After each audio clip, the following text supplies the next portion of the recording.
नमस्कार, बहुत स्वागत करते हैं न्यूज 21 में आप सबका। आपके साथ मैं हूं रितिका पांडे। स्पेशल बुलेटिन अपना उत्तर प्रदेश देख रहे हैं। खबरों की शुरुआत करें जहां जिले से खबर आ रही है। जिले से दहेज उत्पीड़न की खबर आई है और घरेलू हिंसा का गंभीर मामला भी सामने आया है। उघेती थाना कस्बा क्षेत्र की एक विवाहिता ने अपने फौजी पति पर शादी के 3 वर्ष से अधिक समय बीत जाने के बाद अतिरिक्त दहेज की मांग करने का आरोप लगाया है। पीड़िता का कहना है कि उसका पति कार की मांग को लेकर लगातार प्रताड़ित करता रहा और कई बार मारपीट भी की है। विवाहिता ने आरोप लगाया है कि फौजी पति पिस्टल दिखाकर जान से मारने की धमकी देता है, जिससे वो मानसिक रूप से भयभीत है। पीड़िता के अनुसार बीते दिनों आरोपी पति ने एक वीडियो वायरल कर पत्नी और उसके मायके पक्ष पर मानसिक उत्पीड़न के आरोप भी लगाए थे, जबकि वास्तविकता इसके बिल्कुल विपरीत है। पीड़िता ने पुलिस प्रशासन से न्याय की गुहार लगाते हुए कहा है कि उसकी जान को खतरा है और मामले की निष्पक्ष जांच की कड़ी कार्रवाई की जाए। फिलहाल मामला उघेती थाना क्षेत्र का है और पुलिस से कार्रवाई की मांग कर रही। बताइए उसे सचिन शर्मा की रिपोर्ट। सर, मेरे पति का नाम अनिल गौड़ है जी। मेरे और मेरे पति की शादी जो है वो लगभग 3.5 साल पहले हुई है।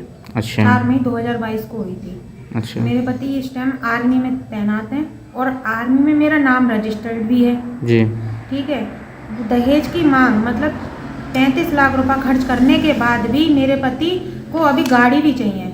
उनके अच्छा। साथ जो उनके बहनोई हैं दिनेश भारद्वाज, सुनील गौड़, उनकी अश्लीलता करते हैं वो मेरे साथ, जबरदस्ती मुझे अपने साथ गंदा उनका बहुत व्यवहार रहा है मेरे साथ, बहुत ज्यादा। बस शादी को 3.5 साल हो चुके हैं। हाँ, बच्चे वगैरह? बच्चे नहीं है मेरे पास। अच्छा, बच्चे नहीं हैं। आर्मी तो आपके घर में कौन कौन लोग रहते हैं? मेरे घर में मेरी जिठानी है, जी। मेरी नंद है और मेरी सास है।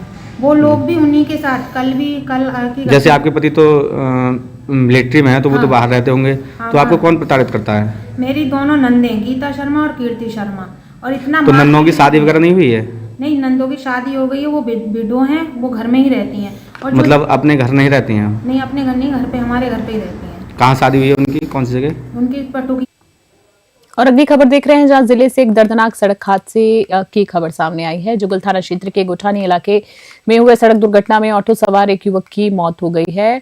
मौके पर ही मृत्यु हो गई। दुखद खबर है, जबकि एक बाइक चालक गंभीर रूप से घायल हो गया है। घटना के संबंध में ऑटो चालक अमरजीत ने बताया है कि सामने से आ रही बाइक को बचाने के प्रयास में ऑटो नियंत्रित हो गया। जी हां, अनियंत्रित होने के बाद पलट गया और सामने से आ रही ट्रक की चपेट में आ गया। आपको बता दें, ट्रक के पिछले हिस्से में फंसने से युवक को कुछ दूर तक घसीटता चला गया और उसका शरीर पूरी तरीके से क्षत विक्षत हो गया। उसकी मौके पर ही मृत्यु हो गई है। मृतक की पहचान 19 वर्षीय गुलाब मनबोध निवासी चनौली के रूप में हुई है। वही हादसे में घायल बाइक सवार स्थानीय लोगों की मदद से एम्बुलेंस द्वारा सीएचसी 54 पहुंचाया गया है, जहां प्राथमिक इलाज के बाद उसे गंभीर हालत को देखते हुए उसे जिला अस्पताल रेफर कर दिया गया है। हादसे के बाद ट्रक चालक वाहन छोड़कर मौके से फरार हो गया। सूचना पर पहुंची पुलिस ने शव को कब्जे में लेकर पोस्टमार्टम के लिए भेजा है और मामले की जांच शुरू कर दी है। सोनभद्र से संतोष नानी की रिपोर्ट देख रहे हैं आप।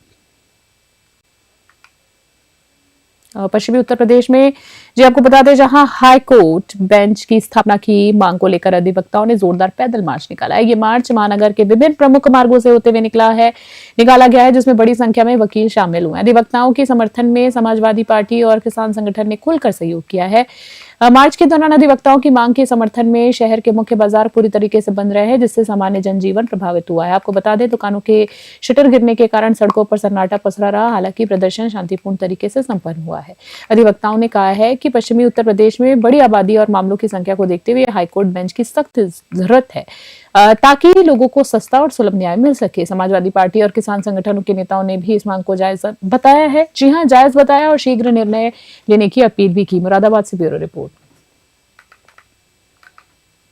अधिवक्ता और व्यापारी सब इकट्ठे थे। पश्चिम उत्तर प्रदेश के बेंच के लिए हम लोगों ने आज प्रदर्शन किया है और व्यापारियों ने बाजारबंदी रखी, हमारा सहयोग किया है। तमाम व्यापारी संगठनों ने, तमाम राजनीतिक दलों ने हमारा सहयोग किया। हम सबका आभार प्रकट करते हैं। किसान यूनियन ने भी हमारा समर्थन किया है और हम आप सब लोगों का भी बहुत बहुत आभार प्रकट करते हैं कि आप लोगों ने भी हमारे प्रचार प्रसार में बहुत मदद करी। Thank you very much. सबसे बड़ी मांग सर आपकी क्या? पश्चिमी उत्तर प्रदेश में हाईकोर्ट बेंच हमारी न्याय की मांग है, हमारी किसी चीज की मांग नहीं है। न्याय नजदीक होगा तभी हम अन्याय से लड़ पाएंगे। सर, बहुत टाइम से ये मांग है, लेकिन अभी तक इस पर कुछ एक्शन नहीं लिया गया है। इस बारे में कुछ नहीं कह सकते क्या हुआ, लेकिन हम ये चाहते हैं कि सुबुद्धि जब आ जाता बच्चा। अच्छा, डीएम साहब से आज आप मिले, क्या आश्वासन मिले? डीएम साहब से आश्वासन, डीएम साहब तो यही आश्वासन देंगे कि हम आपका ज्ञापन भेज देंगे। ज्यादा डीएम साहब कोई आश्वासन नहीं देंगे। इसके आगे क्या सब रणनीति क्या रहेगी अगर इस बार भी सुनवाई नहीं होगी? हमारी केंद्रीय संघर्ष समिति हाईकोर्ट बेंच में पश्चिम उत्तर प्रदेश की उसमें हम लोग तय करेंगे आगे रणनीति क्या रहेगी। सर इसमें किन किन संस्थाओं ने, ऑर्गेनाइजेशन ने और किन किन राजनीतिक दलों ने साथ में? हमारे यहाँ देखिए समाजवादी, बीजेपी, कांग्रेस। देखिए ये बहुत पुरानी मांग है और जेन्युइन मांग है, पूरे पश्चिम की मांग है। आज पूरे पश्चिम के जितने भी जनपद हैं सभी में हड़ताल है। इसमें हमारे व्यापारी भाइयों ने बहुत बड़ा समर्थन किया है और जो अधिवक्ता हैं वो सब लोग साथ हैं, राजनीतिक दल साथ हैं। तो ये एक जेन्युइन मांग है, जनहित की मांग है और हाई कोर्ट की बेंच होनी चाहिए यहाँ से। आप देखते हैं इलाहाबाद की कितनी दूरी और कितनी परेशानी का सबक होता है। तो ये एक जनहित की मांग है, इसमें सब आम जनमानस ने समर्थन करा है और आपने देखा है कि पूरा व्यापारियों ने पूरा इसको समर्थन करा है, एक एक दुकान बंद करके। तो ये हाई कोर्ट की बेंच बननी चाहिए, हमारी यही मांग है। समाजवादी पार्टी समर्थन करती है वकीलों का? हाँ, समाजवादी पार्टी ने समर्थन करा वकीलों का और ये वकीलों का ही क्या, ये तो जनहित का काम है, जनहित का मुद्दा है। इसे हाई कोर्ट की बेंच की मांग सभी की है और इससे आम जनता को फायदा होगा, ना कि वकीलों का है। आम जनता का फायदा है इससे, किसानों का, नौजवानों का। जिले के मुजरिया थाना क्षेत्र अंतर्गत नवनिर्मित पुलिस चौकी कुलाई और कंप्यूटर कक्ष का उद्घाटन एसपी देहात डॉक्टर हिदेश कछेरिया ने फीता काटकर किया है। ये उद्घाटन जो है एसएसपी डॉक्टर ब्रजेश कुमार सिंह के निर्देशन में संपन्न हुआ है।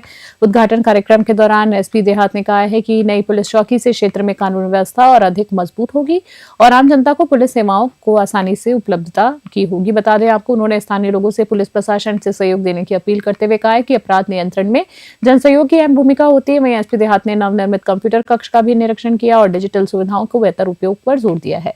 उन्होंने पुलिस को निर्देश दिए हैं कि जनता की समस्याओं का त्वरित और निष्पक्ष समाधान सुनिश्चित किया जाए। बदायूं से सचिन शर्मा की रिपोर्ट। आदरणीय वरिष्ठ पुलिस अधीक्षक महोदय के मार्गदर्शन में नई चौकियों का उद्घाटन हो रहा है और जो मुजरिया थाना है उसका जीर्णोद्धार का कार्यक्रम हुआ है। साथ ही हाईवे पर जो एक महत्वपूर्ण पुलिस चौकी स्थापित की गई है, नवी कोलई चौकी, जिससे कि सड़क दुर्घटनाओं को रोकने में सहायता मिलेगी। इसके साथ ही जो आम पब्लिक है जिसको अगर दूरी पड़ रही है उनके लिए वो सुविधाजनक रहेगी। साथ ही आज थाने में ही जो हमारी आम जनता है उनके लिए एक आगंतुक कक्ष का जो है निर्माण किया जा रहा है। उसमें अभी फ़िलहाल तो 3 सेट के साथ ही उसमें व्यवस्था की गई है। पहले वाला जो कक्ष था वो छोटा था और शीघ्र ही इसको एक भव्य रूप दी। केरडी भबिया स्थित प्राथमिक ग्रामीण सहकारी समिति में यूरिया खाद की भारी किल्लत को लेकर किसानों में गहरी नाराजगी देखने को मिल रही है। खाद पाने के लिए किसानों को बार बार सोसाइटी के चक्कर लगाने पड़ रहे हैं, लेकिन जरूरत के अनुसार यूरिया उपलब्ध नहीं हो पा रही है। किसानों का कहना है कि वे सुबह 4 बजे से ही लाइन में लग जाते हैं। इसके बावजूद कई घंटों का इंतजार के बावजूद उन्हें खाली हाथ लौटना पड़ता है। समय फसलें तैयार अवस्था में है और समय पर यूरिया न मिलने से उत्पादन प्रभावित होने का खतरा बढ़ गया है। किसानों ने आरोप लगाया कि ये समस्या हर साल खरीफ और रबी सीजन में सामने आती है, लेकिन विभागीय स्तर पर कोई स्थायी समाधान नहीं किया जाता है। इसके साथ ही किसानों ने यूरिया खाद की कालाबाजारी के आरोप भी लगाए हैं। किसानों ने प्रशासन से मांग की है कि खाद नियमित आपूर्ति सुनिश्चित की जाए खाद की और दोषियों के खिलाफ सख्त कार्रवाई की जाए। गोरखपुर से आशुतोष मिश्रा की स्पेशल रिपोर्ट देख रहे हैं।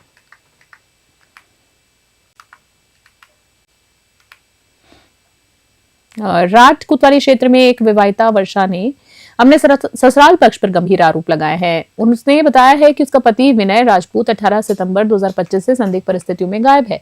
पीड़िता का कहना है उसके पति के हिस्से की लगभग 9 बीघा जमीन ससुराल वालों ने धोखे से अपने नाम करवा ली है। वर्षा ने कई बार राट कोतवाली और समाधान दिवस में शिकायत की, लेकिन कोई ठोस कार्रवाई नहीं की है। वर्तमान में वो अपने 3 वर्षीय पुत्र और 1 वर्षीय दिव्यांग पुत्री के साथ किराए पर रहकर जीवन यापन कर रही हैं। देख सकते हैं विजुअल में, जहां आपको बता दें आगे खबर में मारपीट, जान से मारने की धमकियां भी उनको दी जा रही है। उन्होंने पुलिस अधीक्षक से मांग की है कि पति की गुमशुदगी दर्ज कर ससुराल वालों के खिलाफ सख्त कार्रवाई की जाए। मामला स्थानीय स्तर पर चर्चा का विषय बना है और प्रशासन की कार्रवाई पर सबकी निगाहें टिकी हैं। हमीरपुर से महेंद्र चौबे की स्पेशल रिपोर्ट।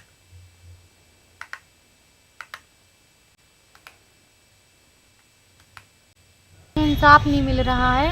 मैं सैदपुर की रहने वाली हूँ, मेरा पति भी सैदपुर ही का है, तो उसके भाई ने जगह ज़मीन नाम करवा ली है। मुझे पता नहीं है कि कहाँ पे है कहाँ पे नहीं है, और बस मैं इसीलिए इसी चबूतरे पे बैठी हूँ कि मुझे इंसाफ मिल जाए। और उसकी माँ के घर गई तो उसकी माँ ने मुझे निकाल के बाहर फेंक दिया था और मारपीट भी की और बच्चों को भी बाहर फेंक दिया था। कह रही थी हमारे बच्चे नहीं हैं। तो इसलिए मैं सोच रही हूँ कि अब हमें इंसाफ मिले। और उसकी जब मुझे पता चला कि मेरे पति के हिस्से की ज़मीन उसके भाई ने करवा ली है पूरी ज़मीन नाम, तो वो सैदपुर गया कि मुझे अपना हक मिल जाए, तो वो लड़ाई झगड़ा की। तब भी आज का दिन है और आज मैं चबूतरे पे बैठी हूँ। वो मेरा पति लौट के नहीं आया है, 1-1.5 महीना हो गए उसे लापता हुए। मैं मांग मांग के खाती हूँ और मेरे पास कुछ पैसे नहीं है, कोई कुछ नहीं है। बिल्कुल बिल्कुल। थाने नहीं गई? राठ थाने में गई, सब कहीं। और अगली खबर की बात करें, बिसौली थाना क्षेत्र में स्थित रोडवेज डिपो की बसों की बदहाल स्थिति ने यात्रियों की परेशानियां बढ़ा दी है। अधिकांश बसें धक्का प्लेट पर चल रही हैं। जी आपको बता दें, जिससे छात्रों और अन्य यात्रियों को रोजाना जोखिम का सामना करना पड़ता है। आपको बता दें, जहां स्थानीय लोगों और यात्रियों का कहना है कि कई बार बसें अधूरी या खराब स्थिति में चलती हैं, जिससे यात्रा के दौरान हादसे का डर बना रहता है। बता दें आपको साथ साथ बदायूं रोडवेज डिपो की यह स्थिति सोशल मीडिया पर भी वीडियो के बाद वायरल हुई है, चर्चा का विषय बन गई है। यात्री आरोप लगा रहे हैं कि उत्तर प्रदेश परिवहन विभाग इस ओर कोई ध्यान नहीं दे रहा है और यात्रियों की सुरक्षा के लिए कोई ठोस कदम भी नहीं उठाए जा रहे हैं। वहीं बात करें तो बिसौली और आसपास के इलाके में बसों की इस बदहाल स्थिति ने लोगों में असंतोष और नाराजगी बढ़ा दी। बताइए उसे जयपाल यादव की रिपोर्ट।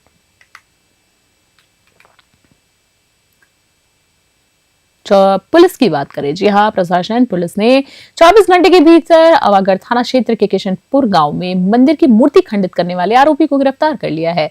एसएसपी श्याम नारायण सिंह के निर्देशन में पुलिस ने तत्काल कार्रवाई करते हुए आरोपी अमित को हिरासत में लेकर जेल भेज दिया है। पुलिस के अनुसार आरोपी अमित ने धार्मिक भावनाओं को आहत करते हुए कल शाम मंदिर की मूर्ति को खंडित कर दिया। आपको बता दें कि घटना की जानकारी मिलते ही पुलिस मौके पर पहुंचकर जांच शुरू कर चुकी है और सबूतों के आधार पर आरोपी को पकड़ लिया गया है। एसएसपी श्याम नारायण सिंह ने बताया है कि धार्मिक स्थलों की सुरक्षा को सुनिश्चित करना हमारी प्राथमिकता है और इस प्रकार की हरकत करने वालों के खिलाफ सख्त कार्रवाई की जाएगी। आरोपी के खिलाफ संबंधित धाराओं में मामला भी दर्ज कर कानूनी कार्रवाई जारी की गई है। टसे राज अली की रिपोर्ट देख रहे हैं आप। जनपद के थाना लालगंज पुलिस ने गौ तस्करी के खिलाफ बड़ी कार्रवाई करते हुए डीसीएम वाहन में लाद कर वध हेतु ले जा रहे 33 गौवंशों को बरामद किया है। बता दें, इस दौरान पुलिस मुठभेड़ में एक गौ तस्कर घायल हुआ है, जबकि 2 अभियुक्तों को गिरफ्तार किया गया है। मुखबिर की सूचना मिली थी कि डीसीएम वाहन से गौवंशों को सीधी से बिहार ले जाया जा रहा था। सूचना पर पुलिस टीम ने तेंदुए ओवरब्रिज हाईवे सर्विस लेन के पास वाहन रोकने का प्रयास किया। इस दौरान वाहन सवार तस्कर भागने लगे और एक आरोपी ने पुलिस पर जान से मारने की नियत से फायरिंग कर दी। पुलिस ने आत्मरक्षा में जवाबी कार्रवाई की, जिसमें सोनूबिंद निवासी वाराणसी के पैर में गोली लगी है। मौके से अवैध तमंचा और कारतूस भी बरामद किए गए हैं। बता दें, घायल आरोपी के उपचार के लिए जी हाँ अस्पताल भेज दिया गया है, जबकि शेष अभियुक्तों पर विधिक कार्रवाई जारी है। मिर्जापुर से एसएन यादव की रिपोर्ट। जनपद मिर्जापुर में गौ तस्करों के विरुद्ध लगातार कार्रवाई की जा रही है। इसी क्रम में आज दिनांक 17/12/2025 को थाना लालगंज पुलिस को जरिए मुखबिरगार सूचना मिली कि डीसीएम सवार गौ तस्कर गौवंशों को सीधी मध्य प्रदेश से लादकर वध हेतु बिहार ले जा रहे हैं। उक्त सूचना पर थाना लालगंज पुलिस टीम द्वारा तेंदुई ओवरब्रिज हाईवे सर्विस लेन पर डीसीएम वाहन को रोकने का प्रयास किया गया, तो गौ तस्कर वाहन से नीचे उतरे और गिरफ्तारी से बचने हेतु एक गौ तस्कर द्वारा पुलिस टीम पर जान से मारने की नीयत से फायरिंग कर भागने का प्रयास किया गया। पुलिस टीम द्वारा आत्मरक्षार्थ जवाबी कार्रवाई की गई, जिसमें गौ तस्कर सोनू बिंद पुत्र जयसनाथ निवासी चक्रपानपुर थाना मिर्जा मुराद जनपद वाराणसी के पैर में गोली लगी है। पुलिस मुठभेड़ में घायल गिरफ्तार गौ तस्कर सोनू बिंद उपरोक्त को पुलिस अभिरक्षा में इलाज हेतु अस्पताल भिजवाया गया, जहां उसकी स्थिति सामान्य है, तथा दूसरा गौ तस्कर। अगली खबर की बात करें, भीषण ठंड को देखते हुए अलायंस क्लब इंटरनेशनल, जी हाँ, अलायंस क्लब इंटरनेशनल प्रतापगढ़ द्वारा हर वर्ष की तरह इस बार भी बेसहारा पशुओं के संरक्षण और सराहनीय अभियान चलाया गया है। बता दें, क्लब के अंतर्राष्ट्रीय डायरेक्टर रोशनलाल उमरवेश के नेतृत्व में सड़कों पर लावारिस घूम रहे गाय, बछड़े और भैंसों को बोरे के कट्टों और कोट और बोरों के वस्त्र पहनाकर ठंड से बचाया जा रहा है। देखिए विजुअल में, जहां क्लब की टीम द्वारा पशुओं के लिए चारा और गुड़ की समुचित व्यवस्था भी की जा रही है और इसी क्रम में चिलबिला, महुली, सदर बाजार सहित विभिन्न गली मोहल्लों और चौराहों पर अभियान चलाकर पशुओं को संरक्षित किया गया। रोशनलाल उमरवेश ने आमजन से अपील करते हुए कहा है कि भीषण ठंड में लोग अपने आसपास में घूमते पशुओं को बोरे से जी हाँ बोरे के कोट पहनाए और जरूरतमंद गरीबों और असहायों को गर्म कपड़े और कंबल देकर पुण्य के भागीदारी बने। उन्होंने कहा है कि धरती पर पशुओं को भी उतना ही जीने का अधिकार है जितना मनुष्यों को, और इस अभियान में क्लब के कई पदाधिकारी सदस्य सक्रिय रूप से शामिल रहे। प्रतापगढ़ से गणेश राय की रिपोर्ट देख रहे हैं आप। 25 वर्षों से लगातार हम लोग जन सहयोग से सभी अपने सहयोगियों के सहयोग से करते चले आ रहे हैं। आज भी सभी के सहयोग से ही सारे कार्यक्रम हो रहे हैं। मेरी एक अपील भी है सभी जनमानस से कि वो यथासंभव जिस भगवान ने जो शक्ति दिया है वह कंबल वितरण कर या गर्म कपड़े देकर के इस ठंड से बहुत से असहाय लोग, बहुत से गरीब लोग, बहुत से जरूरतमंद ऐसे पड़े हुए हैं जिनके पास ना तो रहने की व्यवस्था है, ना तो खाने की व्यवस्था है, ना तो उनको ओढ़ने और जाड़े में बचने की व्यवस्था है। उन सबको हम लोग आगे बढ़ करके उनकी सेवा करके ही पुण्य के भागीदार बन सकते हैं।